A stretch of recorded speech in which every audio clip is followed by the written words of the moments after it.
Anuradha Vedic Astrology. Today we are going to talk about an integral part of marriage matching, something that we on a first glance do not approve of. How does that differ?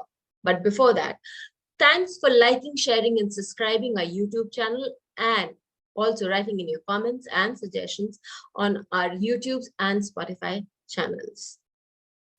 And if you have not subscribed to our channels, please do, and don't forget to click on the bell icon so that you will get the notifications as soon as the videos and the audios are released. Today, we are going to talk about the marriage matching part. In marriage matching, I've made videos on a number of topics, but there are certain essential topics that always do come up. Marriage matching is not just the matching of the gunas. It consists of various factors that we need to consider.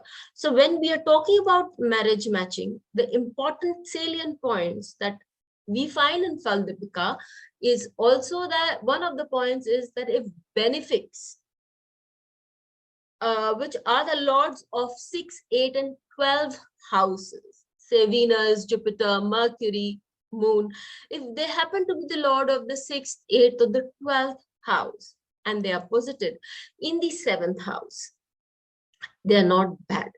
Generally, we have an assumption that the 6th, 8th or 12th lord, if they are placed in the 7th house, they cause problems. The 6th lord will give fights, it will bring about an end to marriage, disharmony, and all those stuff.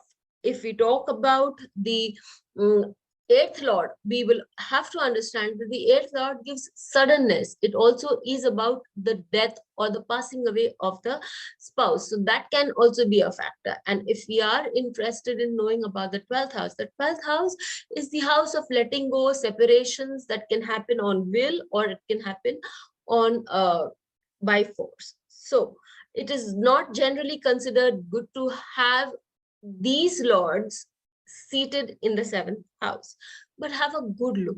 Is it a malefic or a benefic?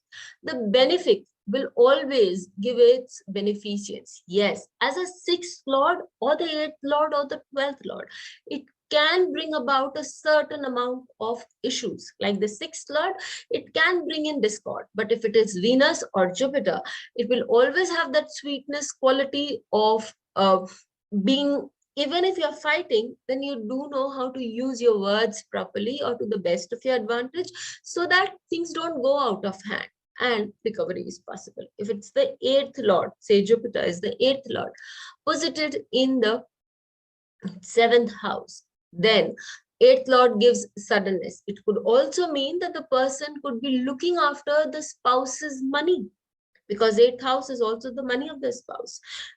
If it's say any one of them is a 12th lord and sitting in the 7th house, yes, it could definitely mean there's a strong attraction between the couple and they have a good conjugal life. So these benefits will give good results. They can give problematic results also.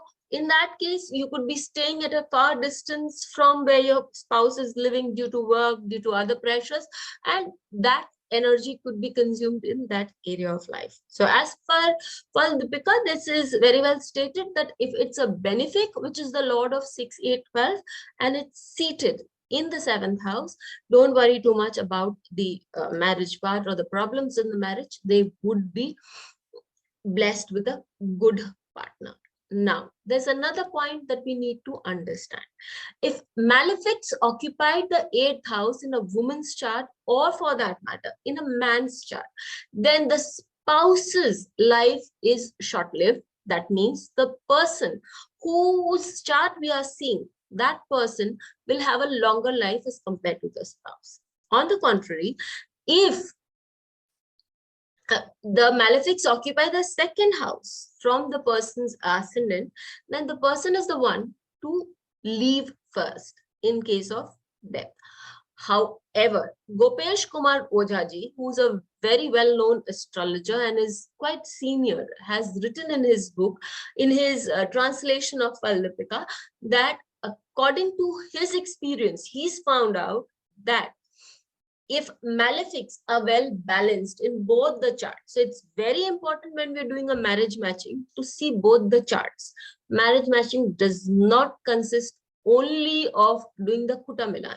There are many things that need to be considered. The placement of Jupiter in the lady's chart or the man's chart, because it talks about your power, your wisdom, how you handle something, especially in the D9, the fourth house of the D9, etc., etc. The many points that we need to consider.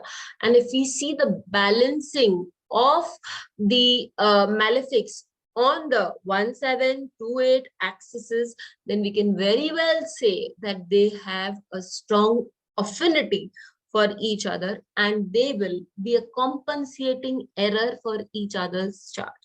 So just refusing a person's chart on the basis of 8th house or the 2nd house being having a lot of malefics is not correct. You need to have that balancing factor, see both the charts and come to a conclusion. So please do let us know how you found this video. Do write in your comments. Until we meet with you again, stay safe. Please hit the bell icon for fresh updates. Don't forget to like, share and comment on the videos, and please subscribe to our channel.